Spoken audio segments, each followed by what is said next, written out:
जय हिंद साथियों, मैं अंकित कुमार यादव आप सभी का स्वागत करता हूं सृष्टि ज्ञान केंद्र में, जहां हम कक्षा 11वीं की पॉलिटिकल साइंस की किताब पढ़ रहे हैं, जिसमें हम अध्याय 2 पढ़ रहे हैं। और अध्याय का नाम, जैसे कि आप जानते हैं, भारतीय संविधान में अधिकार है।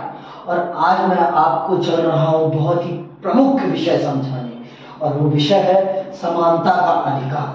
मैंने क्लास में आपको बताया था, सभी मौलिक अधिकारों के बारे में मैंने आपको बताया था कि आपके पास 6 मौलिक अधिकार हैं, जिनमें से प्रथम मौलिक अधिकार आपका कौन सा है? समानता का है। तो चलिए मैं आपको विस्तार से बताता हूं और समझाता हूं कि क्या है समानता का अधिकार, इसका क्या अर्थ होता है, इसका क्या अर्थ होता है, समानता का अर्थ क्या है और किस रूप में समाज अपने लोगों के साथ असमानता का बर्ताव करता है, किस प्रकार से हमारे समाज में अनइक्वालिटी है, ये समझना आपके लिए बहुत जरूरी है। तो चलिए, किताब में 2 उदाहरण दिए गए हैं, 2 उदाहरण दिए गए हैं, और उन 2 उदाहरणों के माध्यम से मैं आपको स्पष्ट करूंगा कि हमारे समाज में किस प्रकार की असमानताएं विद्यमान हैं। आप वो 2 उदाहरण जब पढ़ेंगे तो आपको पता चल जाएगा कि हमारे समाज में किस प्रकार की असमानताएं हैं, और अगर ये असमानताएं हमारे समाज से बाहर हो जाएं तो हमारे समाज का कितना ज्यादा उद्धार हो जाएगा। तो आइए प्रारंभ करते हैं, विस्तार पूर्वक समझते हैं कि हमारे समाज में कौन कौन सी असमानताएं विद्यमान हैं। तो आइए समझते हैं। निम्न 2 स्थितियों पर विचार करें। ये काल्पनिक स्थितियां हैं। यहाँ जो स्थितियां दी गई, 2 स्थितियां दी गई हैं, 2 सिचुएशंस दी गई हैं, और ये दोनों सिचुएशंस कैसी हैं? काल्पनिक है, मतलब अनुमान है, ठीक है, सोची हुई बात है, ठीक है पर ऐसी बातें होती रहती हैं और आगे भी हो सकती हैं। क्या आपको उनमें मौलिक अधिकारों का उल्लंघन दिखाई देता है?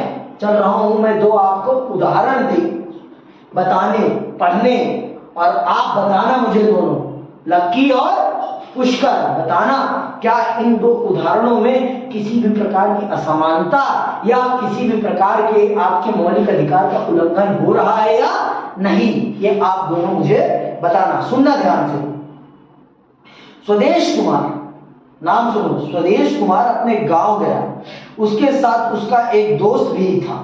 गांव के एक होटल में उन्हें चाय पीने की इच्छा हुई। दुकानदार स्वदेश कुमार को जानता था, पर उसके मित्र की जाति जानने के लिए उसने उसका नाम पूछा। कुछ समझ में आया? कुछ समझ में आया कि नहीं आया अभी तक? यहां पर किस प्रकार का भेदभाव दिखाई पड़ रहा है आपको? यहां पर आपको क्या, स्वदेश कुमार को वो दुकानदार जानता था, स्वदेश कुमार को वो दुकानदार जानता था, लेकिन स्वदेश कुमार के मित्र की जात को जानने के लिए उससे क्या पूछा?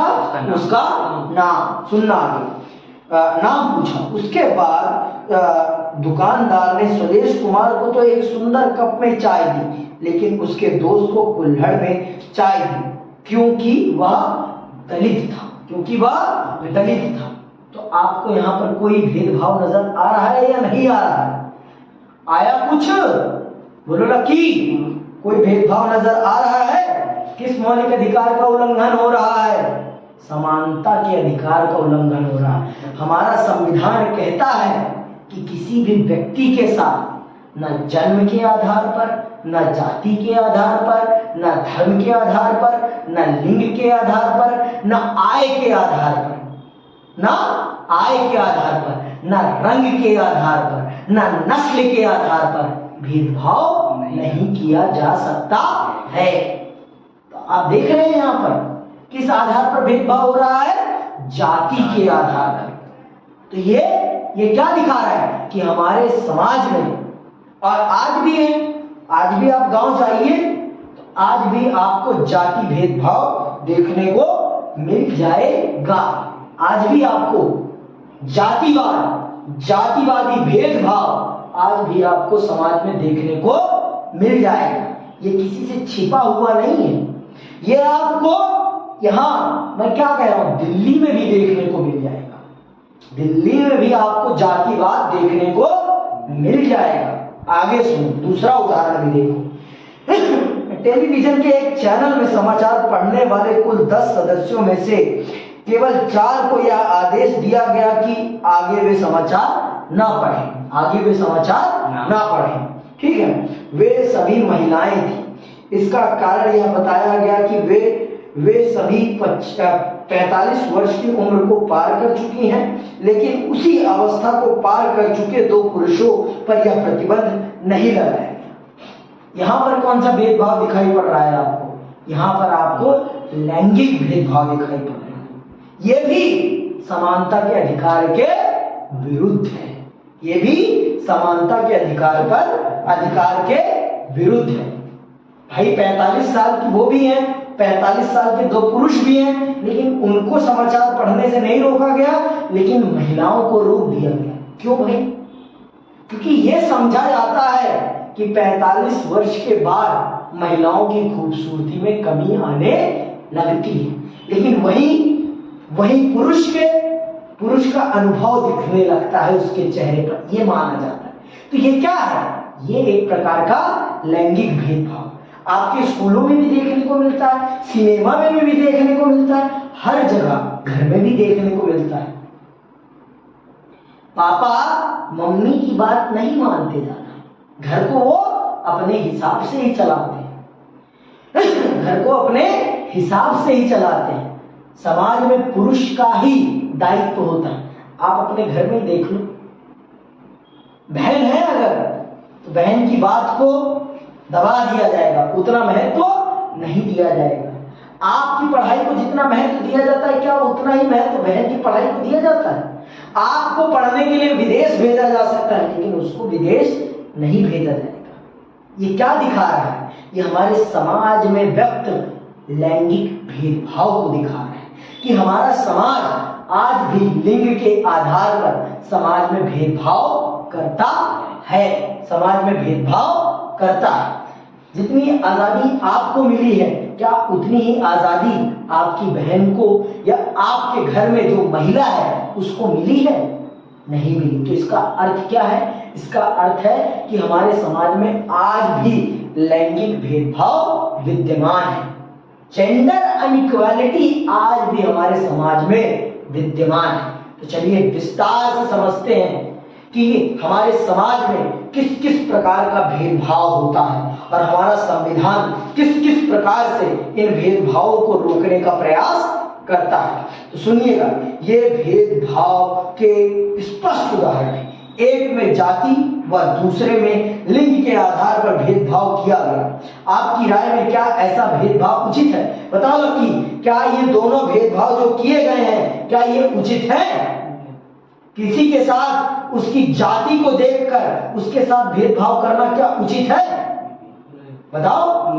भेदभाव का आधार क्या होना चाहिए? अगर आप भेदभाव कर ही रहे हैं तो भेदभाव का आधार क्या होना चाहिए? जाति होनी चाहिए या योग्यता होनी चाहिए? योग्यता ना। जाति को तो नहीं कहोगे ना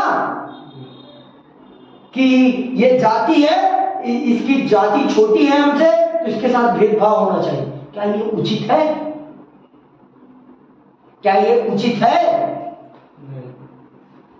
क्या लिंग के आधार पर भेदभाव होना उचित है? अगर कोई महिला पुरुष से ज्यादा कौशलवान है तो क्या उसे पुरुष के नीचे काम करना चाहिए या पुरुष के ऊपर काम करना चाहिए? अगर उसके अंदर पुरुष से ज्यादा कैपेबिलिटी है तो क्या सिर्फ इस आधार में कि वो महिला है इसलिए उसे पुरुष से नीचे काम करना चाहिए? क्या ये तर्क कहीं से आपको न्याय संगत लगता है? मान लो मैं एक उदाहरण देता हूं। मान लो आपकी बहन आपसे पढ़ने में ज्यादा अच्छी है, तो पापा को आप पर ज्यादा पैसे लगाने चाहिए कि उस पर ज्यादा पैसे लगाने चाहिए? उस पर ज्यादा लगाना चाहिए। लेकिन हमारा समाज करता क्या है?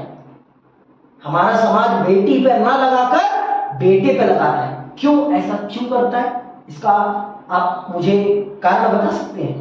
क्योंकि बेटा ये है कि वो घर में पैसे ला के दे सकते हैं, लेकिन बेटी को शादी करके दूसरे घर ही जाना है। ये आई ना बात। हम मानते हैं कि बेटी पराया धन है और बेटा अपने घर में ही रहने वाला है। तो बेटे को अगर पढ़ाएंगे और उस पर पैसा लगाएंगे तो पैसा हमारे घर में आएगा, लेकिन बेटी पर अगर पैसा लगाएंगे तो बेटी तो दूसरे घर चली जाएगी। तो ये हमारे समाज की जो लैंगिक भेदभाव की ये जो सोच है ना, इस सोच ने हमारे समाज को बहुत बड़े स्तर पर प्रभावित और समाज को द्रवित किया है, बर्बाद किया है और आज भी बर्बाद कर रहा है। और अगर आज भी हम समाज की इस कुरीतियों को नहीं तोड़ते हैं, समझ में आया ना? दोनों उदाहरण भेदभाव को दिखा रहे हैं ना, और आप दोनों कह रहे हैं कि भेदभाव का कोई भी आधार उचित नहीं है, कोई भी आधार उचित नहीं है। आगे सुनो। समानता का अधिकार ऐसे और अन्य प्रकार के भेदभावों को समाप्त करने का प्रयास करता है। ये जो आपका समानता का अधिकार है ना, इसी प्रकार के अन्य भेदभावों को भी वो मिटाने का प्रयास करते हैं। किस किस प्रकार के भेदभाव होते हैं समाज में, सुनना। या सार्वजनिक स्थलों पर, जो पब्लिक प्लेस होती हैं, उन स्थानों पर आप किसी भी व्यक्ति से, पहले तो समझ लो सार्वजनिक स्थल किसे कहते हैं। सार्वजनिक स्थल कौन सी जगहों को कहा जाता है, पब्लिक प्लेस किन जगहों को कहा जाता है, सुनो। जैसे दुकान, होटल, मनोरंजन स्थल, कुआं, स्नान घर और पूजा स्थलों में समानता के आधार पर प्रवेश देता है। ये जो आपका समानता का अधिकार है वो किसी भी पब्लिक प्लेस पर किसी के साथ भी किसी भी आधार पर भेदभाव को सही नहीं ठहराता, सबको समान अधिकार देता है। कोई भी किसी भी दलित को या किसी भी महिला को मंदिर में जाने से रोक नहीं सकता। क्यों? क्योंकि उसके पास कौन सा अधिकार है? उसके पास समानता का अधिकार है। और अगर ऐसा करता है कोई तो उसको न्यायालय के द्वारा दंडित किया जाएगा, न्यायालय के द्वारा दंडित किया जाएगा। समझ में आई बात? आगे सुनो। केवल धर्म, देखो सुनो, समानता के आधार केवल धर्म, मूल वंश, जाति, लिंग, जन्म स्थान या इनमें से किसी के आधार पर प्रवेश में कोई भेदभाव नहीं हो सकता या उपयुक्त आधारों पर लोक सेवा में भी कोई भेदभाव वर्जित करता है। यह अधिकार बहुत महत्वपूर्ण है क्योंकि पहले हमारे समाज में समानता के आधार पर प्रवेश नहीं दिया जाता था। आज से 70 साल पहले ना कुछ लोगों को कुत्तों का जीवन जीने के लिए मजबूर किया जाता था।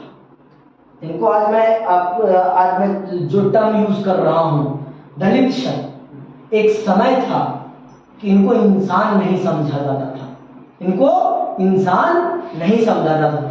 जानवर समझा जाता था और इनके साथ जानवरों वाला व्यवहार किया जाता था। इसीलिए हमारे संविधान निर्माताओं ने समानता को इतना महत्व दिया है। समझ में आई बात? समानता का अधिकार ऐसा ही नहीं है, इसीलिए इसको सबसे पहला अधिकार नहीं बनाया गया आपका। इसको सबसे पहला अधिकार बनाने का कारण ही यही है क्योंकि हमारे देश में जाति के स्तर पर, लिंग के स्तर पर, आय के स्तर पर, सभी स्तरों पर भेदभाव था और उस भेदभाव को मिटाने के लिए इसीलिए हमारे संविधान में पहला अधिकार कौन सा रखा गया? समानता के अधिकार। समानता के अधिकार के अंतर्गत कोई भी व्यक्ति इन आधारों पर किसी भी व्यक्ति के साथ भेदभाव नहीं कर सकता। किन आधारों पर? सुन लो ध्यान से फिर से। धर्म के आधार पर, मूल वंश के आधार पर, जाति के आधार पर, लिंग के आधार पर, जन्म स्थान के आधार पर। जैसे हमारे देश में हम लोग अपने ही देश में जन्मे कुछ लोगों के साथ भेदभाव करते हैं। जैसे किनके साथ? पूर्वोत्तर के राज्यों के लोगों के साथ। हम उनको क्या कहते हैं? चीनी कहते हैं। तो उनके साथ हम भेदभाव कर रहे हैं या नहीं कर रहे हैं? कर रहे हैं, है ना? बात समझ में आई?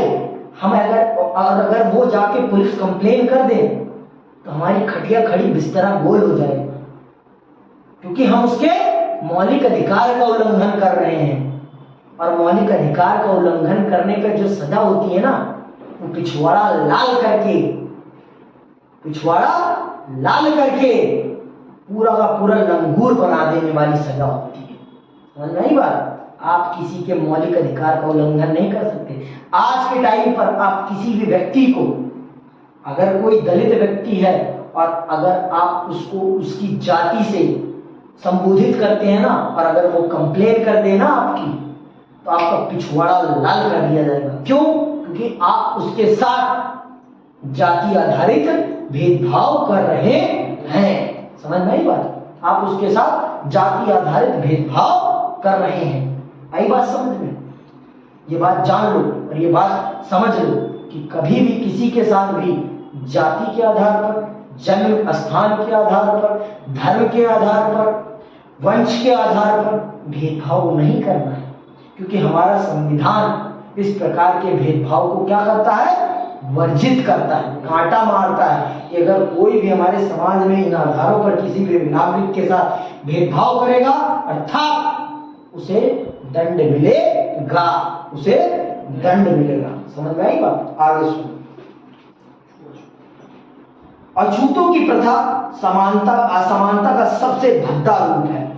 समता के अधिकार के द्वारा इसे समाप्त कर दिया गया। उसी अधिकार के अंतर्गत यह भी व्यवस्था की गई है कि केवल उन लोगों को छोड़कर जिन्होंने सेना या शिक्षा के क्षेत्र में गौरवपूर्ण उपलब्धि प्राप्त की है, राज्य किसी भी व्यक्ति को कोई उपाधि प्रदान नहीं करेगा। इस प्रकार समता का अधिकार भारत को एक सच्चे लोकतंत्र के रूप में स्थापित करने का प्रयास करता है, जिसमें सभी नागरिकों को समान प्रतिष्ठा व गरिमा प्राप्त हो सके। अभी ये बात भी जान लो, आप ये बात भी जान लो। तो ये जान लो आप कि हमारे देश में पहले ना राजा महाराजा अपने नाम के आगे उपाधियां बड़ी बड़ी लगाते थे ना, बड़ी बड़ी उपाधियां। आज के टाइम पे उपाधियां भी लगाना गैर संवैधानिक है।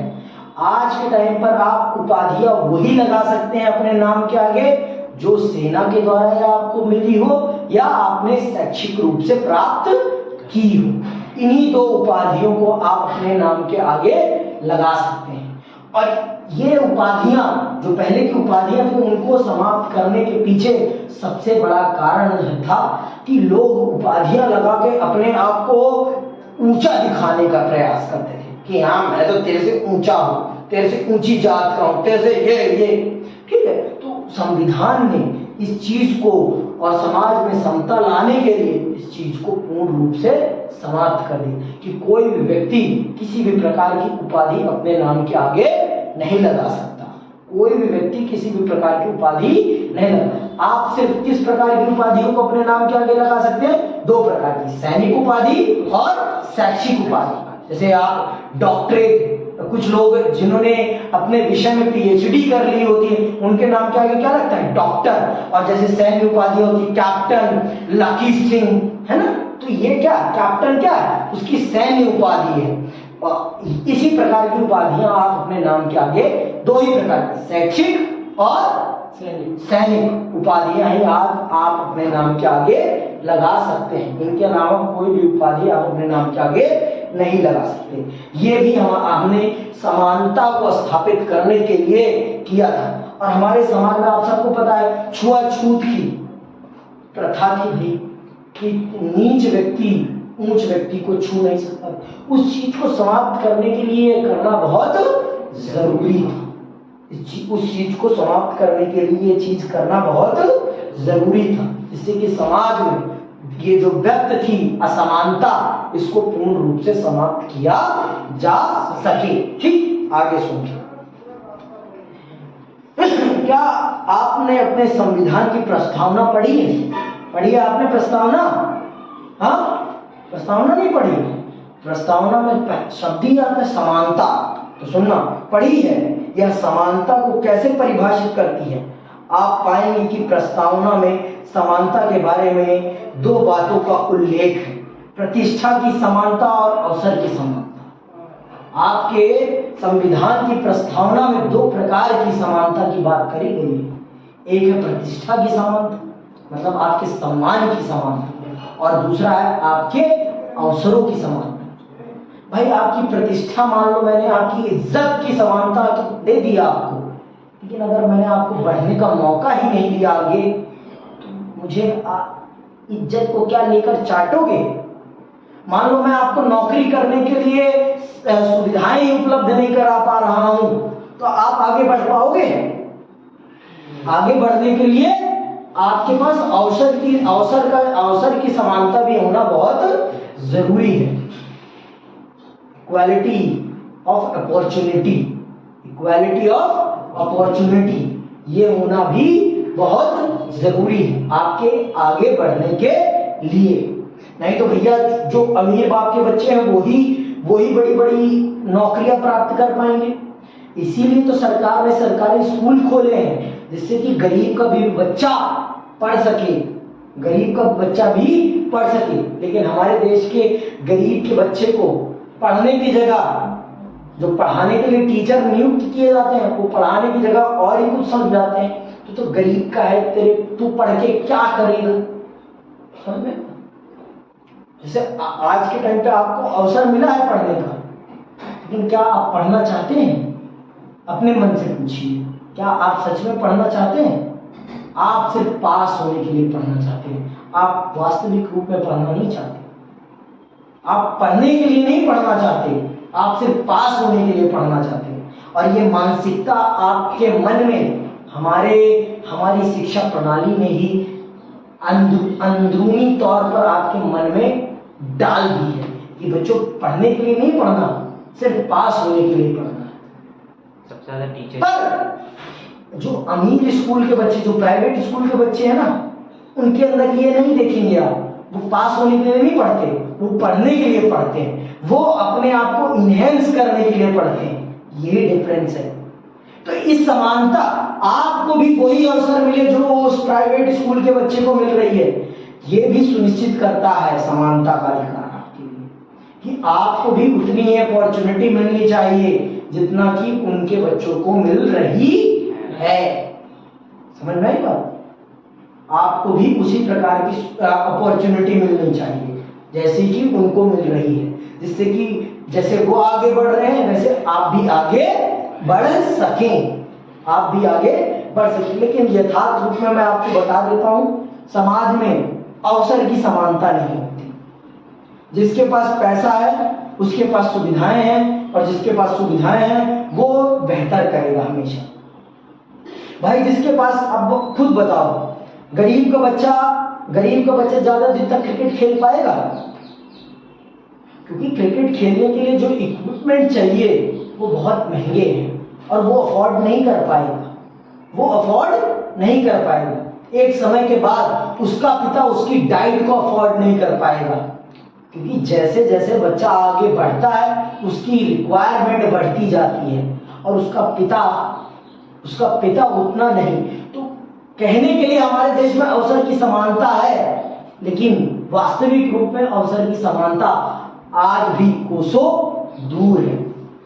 सचिन तेंदुलकर के बेटे का मुकाबला एक सामान्य घर का बेटा कर सकता है? क्यों नहीं कर सकता? क्योंकि जिस प्रकार की सुविधाएं उनके पास है उस प्रकार की सुविधाएं उस बच्चे के पास नहीं है। हाँ, अगर उसके अंदर टैलेंट है और उसको अगर सरकारी सहयोग मिल जाता है तो वो जरूर एक बड़ा खिलाड़ी बन सकता है। समझ में आई बात? समझ? आगे सुनो। अवसर की समानता का अर्थ है कि समाज के सभी वर्गों को समान अवसर मिले, लेकिन जब समाज में अनेक सामाजिक विषमताएं व्यक्त हों तो वहां समान अवसरों का क्या मतलब हो सकता है? संविधान स्पष्ट करता है कि सरकार बच्चों, महिलाओं तथा सामाजिक और शैक्षिक रूप से पिछड़े वर्ग की बेहतरी के लिए विशेष योजनाएं व निर्णय लागू कर सकती है। आपने नौकरियों में पिछड़े वर्गों की बेहतरी के लिए विशेष योजनाएं व निर्णय लागू कर सकती है। आपने नौकरियों और स्कूलों में प्रवेश के लिए आरक्षण के बारे में अवश्य सुना होगा। आपको संभवतः आश्चर्य भी हुआ होगा कि समानता के सिद्धांत का पालन करने के बावजूद यहाँ आरक्षण की। आप सबने आरक्षण का नाम सुना होगा। रिजर्वेशन। बहुत लोग इस शब्द पर भन्ना जाते हैं, आरक्षण शब्द जब आता है तो बहुत लोग भन्ना जाते हैं, बहुत लोग भन्ना जाते हैं कि SC ST OBC को आरक्षण क्यों मिलता है आज के टाइम, सब तो एक बराबर है। जब संविधान समानता की बात करता है, इक्वालिटी की बात करता है, तो इनको जाति के आधार पर रिजर्वेशन क्यों मिलता है, आरक्षण क्यों मिलता है। तो मैं आपको बता देता हूं, अभी मैंने आपको एक उदाहरण दिया ना, क्या उदाहरण दिया, सचिन तेंदुलकर के बेटे का क्या मुकाबला एक गरीब घर का बच्चा कर सकता है? कर सकता है जब उसे सरकार का सहयोग मिले। हाँ, जब सरकार से उसे कुछ एक्स्ट्रा मिले, सरकार से जब उसे कुछ एक्स्ट्रा सहयोग मिले, तभी वो सचिन तेंदुलकर के बेटे का मुकाबला कर सकता है। तो ऐसे ही समाज में SC ST और OBC एक लंबे समय से पिछड़े हुए थे, एक लंबे समय से। SC ST को तो आप मान लीजिए वैदिक काल से ही, उत्तर वैदिक काल से ही वो पिछड़े हुए थे। उत्तर वैदिक काल, आज से मैं 2000 कितना चल रहा है, 23 चल रहा है ना, 23 चल रहा है ना, 2023 को मैं छोड़ देता हूं, 2023 को मैं छोड़ देता हूं, इससे भी 1000 पहले से वो लोग, 1000 साल पहले से वो पिछड़े हुए थे। 1000 साल लगा, तो कितने साल, 1000 साल, 3000 है ना, 2022 चल रहा है, 3022 साल से वो पिछड़े हुए हैं। तो अगर उनको आगे बढ़ाना है तो उनको कुछ एक्स्ट्रा, उनको पुशअप करने के लिए हमें कुछ एक्स्ट्रा उनको करना पड़ेगा ना उनके लिए, तभी तो वो compete कर पाएंगे ना। तो सरकार ऐसे लोगों को, ऐसे जैसे मैंने आपको उदाहरण एक दिया ना सचिन तेंदुलकर के बेटे का और वो सामान्य घर के बच्चे का, वो सामान्य घर का बच्चा सचिन तेंदुलकर के बेटे को तभी बीट कर सकता है जब सरकार उसको थोड़ा एक्स्ट्रा दे, एक्स्ट्रा उसके पीछे कुछ, उसको थोड़ी एक्स्ट्रा अपॉर्चुनिटी दे, कुछ उसको रिलैक्सेशन दे कि हाँ तू इतना भी कर लेगा, अगर 100 में से तू 70 नंबर 50 नंबर भी ला लेगा तब भी तू उनके बराबर हो जाएगा, तभी वो कर पाएगा। तो इसी तरीके से जो हमारी पिछड़ी जातियां हैं उनको भी सरकार इसी प्रकार की सुविधा उपलब्ध कराती है कि मान लो एक पिछड़ी जाति का बच्चा है और एक अपर कास्ट का बच्चा है और स्कूल में या कॉलेज में या सरकारी नौकरी में प्रवेश की नौकरी की है, तो उसमें अगर वो बच्चा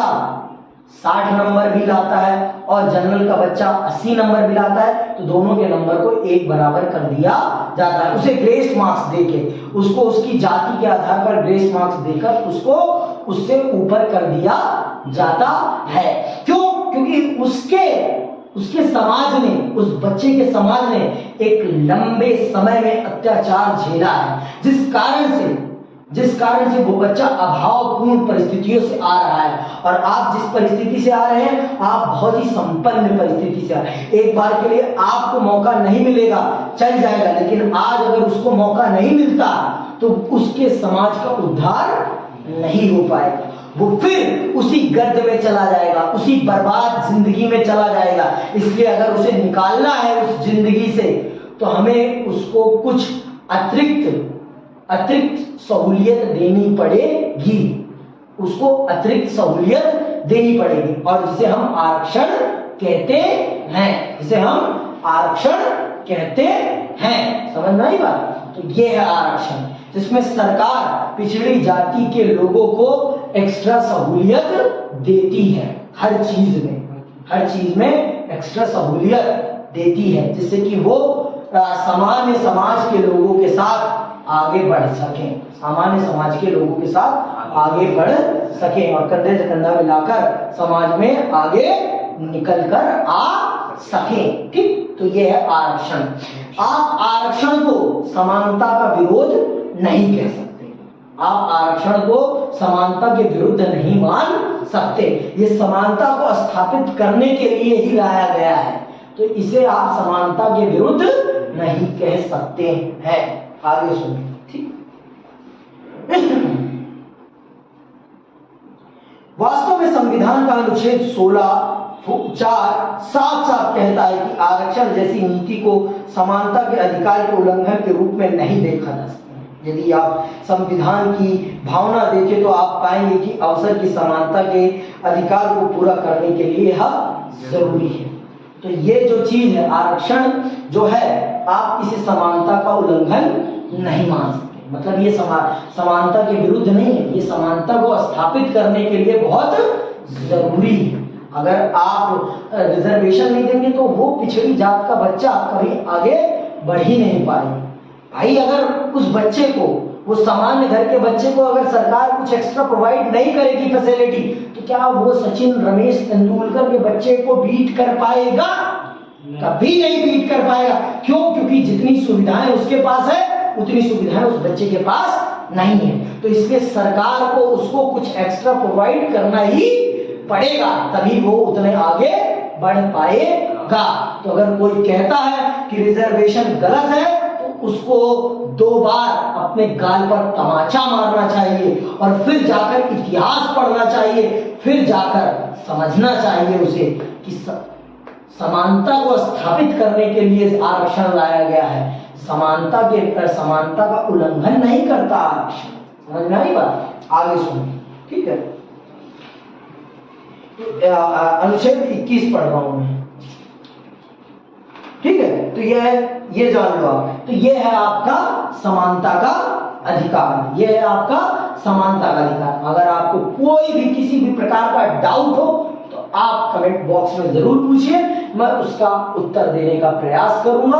और इसी के साथ मैं आपसे विदा लेता हूं। जय हिंद, जय भारत।